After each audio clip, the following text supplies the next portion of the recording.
New House Speaker Mike Johnson took questions from reporters today. One reporter decided he was going to totally obliterate the whole Republican fairy tale of the Biden crime family. Mike Johnson is going to totally ignore what the reporter says, and then he's going to end the press conference after being embarrassed, and he is going to run away. Yes, yeah. The official act that was corrupt that Republicans are alleging today is that when he was vice president, Joe Biden pushes for the firing of a Ukrainian prosecutor.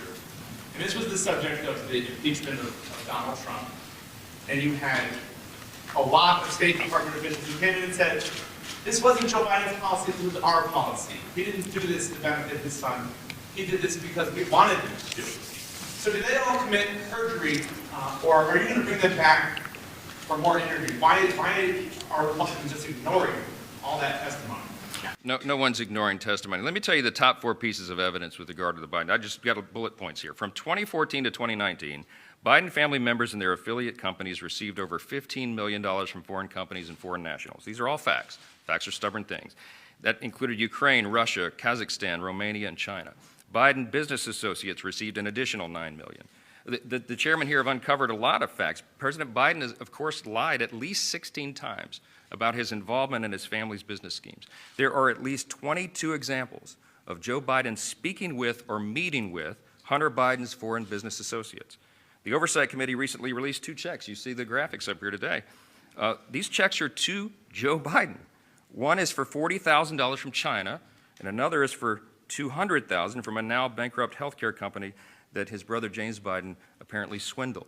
Listen, this investigation has to continue because, again, as we said, those facts are stubborn things. I'm not going to answer outside questions about this. We let the facts speak for themselves, and I think you're going to see a lot more developments over that in the days ahead. That was our last question. I appreciate it. Okay. Thank you. Will you allow a motion to table tomorrow? Is there going to be a motion to table?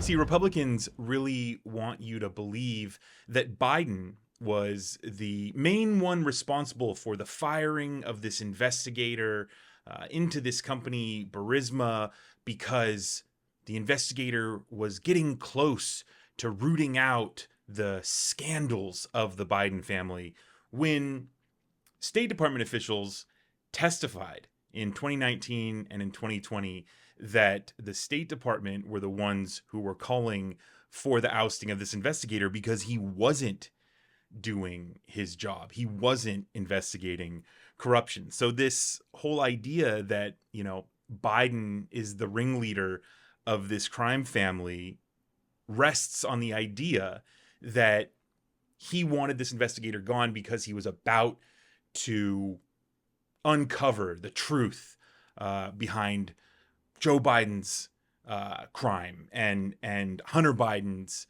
scandals, when that's just simply not true. The whole idea that Joe Biden is the head of this crime family is a complete farce. It's completely made up by Republicans. So, of course, when they're faced with that reality, what does Mike Johnson do? He just pivots, says, no.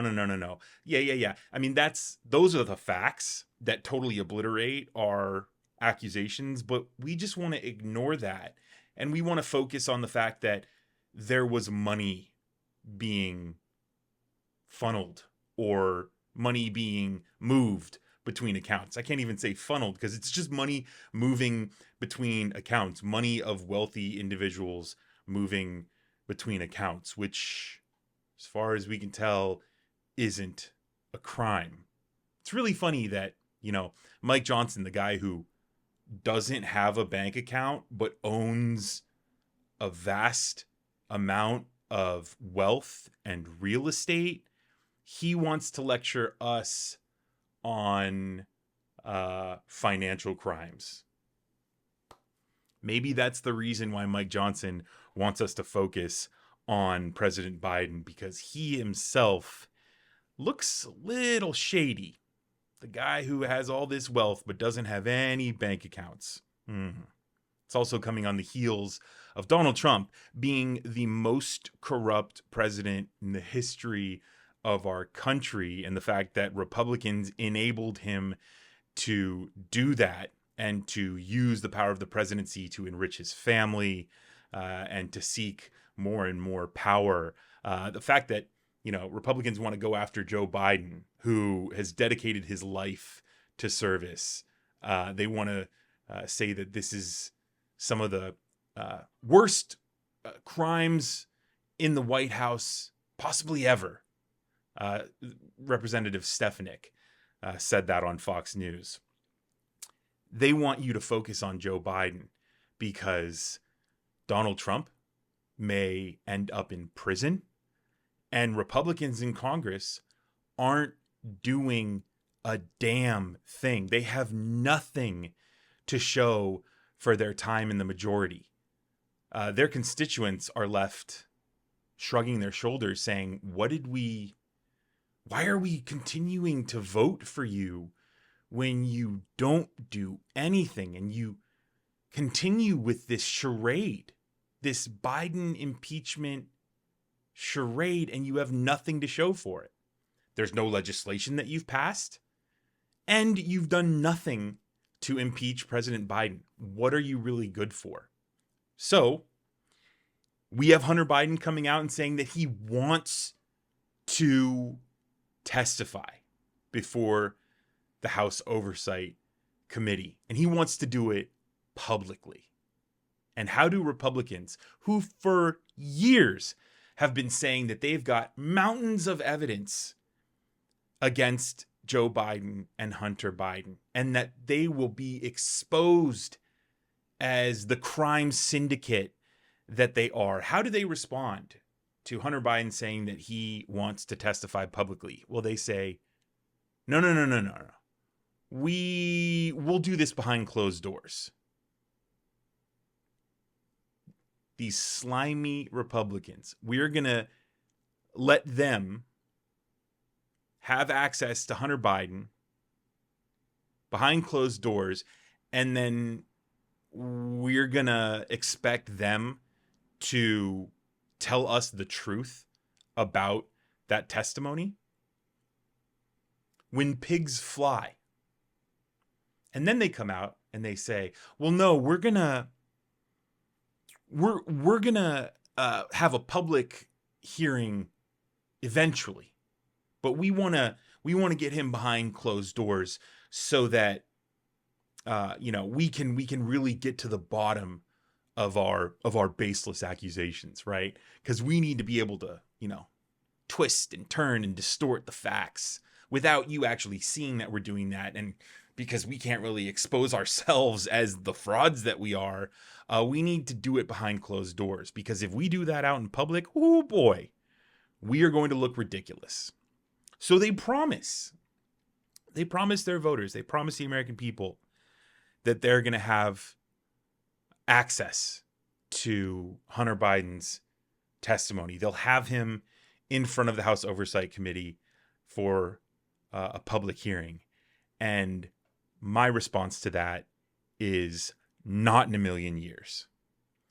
Jim Jordan, James Comer will never have Hunter Biden in for the public to see, because he will obliterate this fairy tale that they've concocted. There's no crime. There's only a guy dealing with depression and drugs after losing his brother who served for multiple terms, multiple tours in the Middle East, who died because of his exposure to toxic burn pits, something that Democrats have fought to pass legislation to prevent from happening to future soldiers. It will go so badly for Comer, for Jordan, for Mike Johnson, for the Republican Party, if Hunter Biden were to testify publicly. It's never going to happen.